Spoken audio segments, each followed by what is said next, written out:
How much should you do? You got to come up with a philosophy of how much should you do.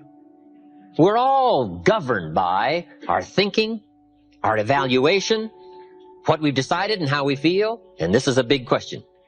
What should you do? Shoaff gave me the best answer when I was 25 years old. Here's what he said. Do all you can. How many books should you read in the next 6 months? As many as you can fit in to your schedule. Because the book you miss won't help. What if a guy missed the book, Think and Grow Rich? The guy's 40 and poor and he missed the book. He lived in the right country, but he missed the book. He was a nice guy, but he missed the book. He was very sincere, but he missed the book. He worked hard, but he missed the book. I'm telling you, if you miss the book, no telling what treasure will be missing in your life if you just miss the book. How hard should you work? The ant philosophy. The man says to me, I'm making about $50,000 a year. Isn't that enough?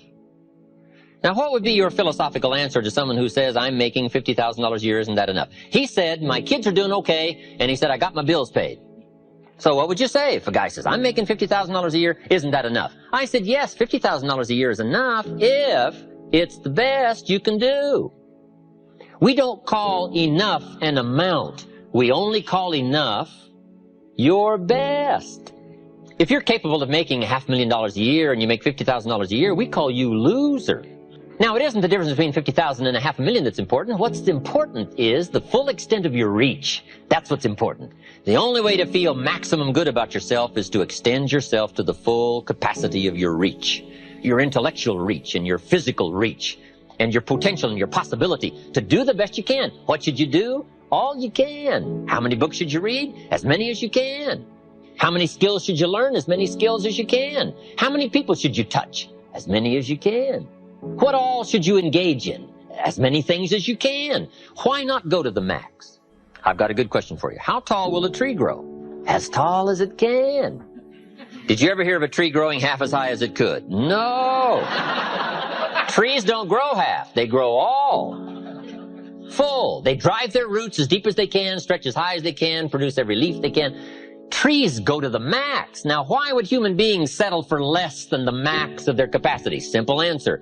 They have the power of choice to do so. It gives us the dignity of being human beings called the power of choice. So we've got a couple of choices. Let me give them to you. Here they are. To be all or to be part. Now, this is a philosophical discussion. You can choose to be less than you were designed to be, or you can choose to be all you were designed to be. I'm merely suggesting that you ponder what the all might do for your life in the next 1 year, 3 years, 5 years. If you refined your philosophy of activity and went for it all. So the difference in value is not the amount. If you do the best you can and you make $10,000 a year, we call that enough. If you do the best you can and you make $1 million a year, we call that enough. Enough is not the difference between 10,000 and 1 million. Enough is simply doing the best you can. A group of psychiatrists invited me to come and lecture in Los Angeles. Not too long ago, I thought that was fascinating. I never graduated from college. But they wanted to hear my story, so I go talk to the psychiatrists. Then in the middle of my talk, I had the audacity to say, ladies and gentlemen, let me tell you what I think most messes with the mind. They said, what do you think most messes with the mind? I said, I think it is simply doing less than you can. Messes with the mind. It causes all kinds of psychic damage, I think. Simply being less than you can be. Doing less than you could do. Trying less than you could try. Doing it with less enthusiasm than you could. I think it somehow damages the mind. It damages our self-image. Because here's what I've discovered happens. The minute you turn this around and start extending yourself, it isn't the value you get from extending yourself that's the greatest value. It's how you feel about yourself that's the greatest value. Because, see, it's not what we get that makes us valuable. It's what we become. And part of becoming is to see what all you can become. See what all you can do. See how much you can earn, how much you can share, how much you can start, how far you can reach, how far you can extend your influence. Now, that kind of commitment to philosophical thinking about attitude and about activity, we call this the potential for life change.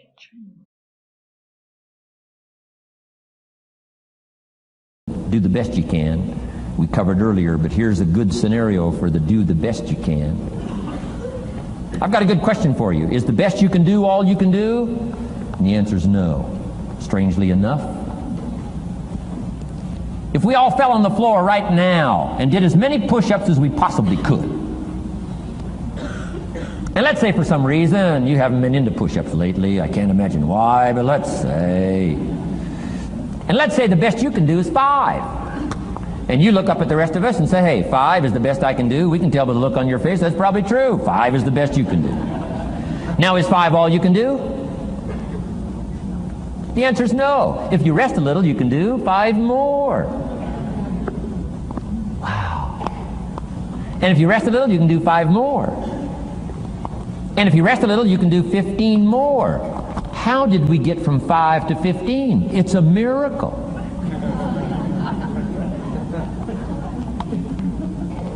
And if you rest a little, you can do 15, rest a little, you can do 15, rest a little, you can do 20. How did you get from 5 to 20? It's a miracle. Did you know you can keep doing that? Do a little more, rest a little, do a little more, rest a little, and finally get up to 50 push-ups? Is it possible to get up to 50 push-ups? Of course. How do you go from 5 to 50? It's a miracle. How do you get a miracle going? Number 1, do what you can. Don't leave out what you can, from writing a letter to your mother in Florida. Start cleaning it all up. 2, doing the push-ups.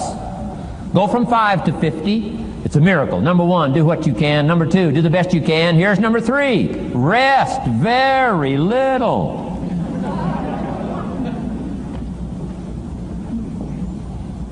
Don't rest too long. Why? The weeds take the garden. Kids have got that figured out. You can't rest too long. Here's the clue. Make rest a necessity, not an objective. The objective of life is not to rest. The objective of life is to act. Think of more disciplines. Think of more ways and means in which to use your own wisdom and your own philosophy, and use your own attitude, your own faith, your own courage, your own commitment, your own desires, your own excitement. Invest it, invest it, invest it, invest it in discipline so that it's not wasted. The smallest of discipline. Thereby transform your life. It is so important to understand this. If you want to influence and help people, here's the key. Success is a doing. You've got to actually do it. Activity is high priority in the life process to try to get maximum benefit out of what we have available. Activity. Now, here's an important question. What is your philosophy about activity? What about hard work? What about long hours? What about full days? If you're doing something, how hard should you go at it? How much time should you put in? Everybody has to develop their philosophy about activity. Just by way of review, let me quote you. Old Testament says, 6 days activity, 1 day rest. That's called philosophy of ratio of activity. What is a good ratio of rest and activity? Old Testament says 6 days of one, 1 day of the other. You say, well, that's kind of old and outmoded. Well, maybe it is. I don't know. Maybe that's too old a philosophy. The old 6-1. Now, we've got it down to 5 and 2. Maybe 5 and 2 is okay. I don't know. If God would have thought of 5 and 2, he might have made it 5 and 2. But we've all got to have a philosophy about activity. Because your philosophy of activity will affect the rest of your life. Not to think so is naive. I've got a good clue on rest. Make rest a necessity, not an objective. The reason for life is enterprise. The reason for life is productivity. The reason for life is to see what we can do with the seasons and the chances and our mind and our spirit, ourselves, to see what we can do. That's what life is all about, to see what you can do. Now, the doing, you've got to have a philosophy on how much time you're going to spend doing. And I've decided that enterprise is better than ease. If you rest too long, the weeds take the garden in the summer. So you can't rest too long. Life doesn't stand still. And the threat of life will start overwhelming the values of life if you just let it go. So we've all got to have a philosophy about activity. Let me give you one of the best I know. Here's what it says. An ancient phrase says, whatever your hands find to do, do it with all your might. That's a philosophy.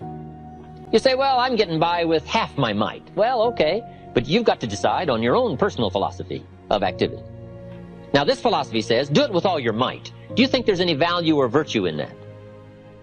Well, I don't know. You've got to decide. You've got to weigh this out, right? You've got to evaluate it for yourself and put it on your own mental scales, and you've got to come up with your own answers. How hard should you work? There's a famous line that says, don't just be listeners, be doers. That's it. Doers. The whole world loves the doers. That's what makes the wealth and the winning. Doing, disciplined, emotional action. Another famous line says, faith without action serves no useful purpose. Wow, what a major piece of information. Many people these days are big on affirmations. You have to be very careful of affirmations. Remember, there is a thin line between faith and folly. Here's the best I can give you on affirmation. Affirmation without discipline is the beginning of delusion. And there is nothing worse than delusion. Walking west looking for the sunrise. It's bad. However, affirmation with discipline can bring the most incredible results. But remember, they go together. Make sure you have a game plan to match your wishes. Otherwise, they will always be wishes. It is always easier to think than to do. It is easier to promise than to achieve. It is easier to pretend than to produce. It is easier to plan than to act. I ask you not to do what is easy, but to do what will actually bring you the achievements you seek. Why postpone your better future any longer? Get at it today. Get some new books, make a new plan, set a new goal. Ask some new questions, lock onto a new resolve, make a new effort, and do it all now. Another thing is to ask for God's help, which may sound a little strange. This is not a religious program. My personal word would be that humans are unique, but we could all use a little extra help. Of course, it's a two-way street. I think God will do his part. There is a story about a man who took a rock pile and in 2 years turned it into a fabulous garden, and people came from everywhere to see it. One day a man came by, saw the garden, and thought it was fabulous, but he wanted to make sure the gardener did not take all the credit. He had this deep feeling inside that a lot of people leave God out. So he toured the garden and had a chance to meet the gardener. When he met him, he shook his hand and said, "Mr. Gardener, you and the good Lord together have made this beautiful garden." The gardener understood his message and his point, so he said, "I think that's true. If it was not for the sunshine and the rain, and the miracle of the seed and the soil and the seasons, there would be no garden at all. But," he said, "you know, you should have seen this place a couple of years ago when God had it all by himself." I think that's true. We do play an important part in this challenge called making all we can out of all we have. The best advice I can give you is, if it's easy, do it easy. If it's hard, do it hard. Just get it done. Two of the most powerful words in the language, I will. Benjamin Disraeli once said, "Nothing can resist a human will that will stake even its existence on the extent of its purpose." Shortly put, I'll do it or die. The man says, "I will climb the mountain. They've told me it's too high, it's too far, it's too steep, it's too rocky, it's too difficult. But it's my mountain. I will climb it. Pretty soon you will see me waving from the top or dead on the side because I'm not coming back." Hey, that's powerful. Time and fate and circumstance call a hasty conference, and they all agree. We might as well let John have it. He says he's going to get it or die. Wow, that's it. Resolve.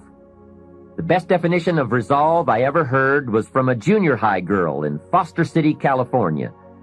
I'm talking to the junior high kids, and I asked the question, who can tell me what resolve means? I got several hands. Some were pretty good, but the last one was the best. She said, "I think resolve means promising yourself you will never give up." I said, "That's it. Best I've heard. Promise yourself you will never give up. I asked the kids, how long should a baby try to learn how to walk? How long would you give the average baby before you shut him off? You say that's crazy. Any mother in the world would say my baby is going to keep trying until it learns how to walk. No wonder almost everyone walks. What a magic formula. The until formula. Good question. How long are you going to work to make your dreams of wealth and happiness come true? I suggest the until formula. It's the best. I want to appeal to you right now to go to work. I appeal to you to review your associations with those people around you. I appeal to you to set your goals, to begin the quest for developing yourself, and to embark on a journey leading to your own financial independence by following a well-defined plan. I appeal to you to enjoy your life as you seek to improve it. I give to you my strong appeal to seek knowledge so that your value to yourself and to others might increase. And finally, I appeal to you to discipline yourself for the control and management of the precious commodity of which we are granted only a limited amount, time. Work on all these areas, but by all means work. This is Jim Rohn giving you my final appeal. Let's do something remarkable.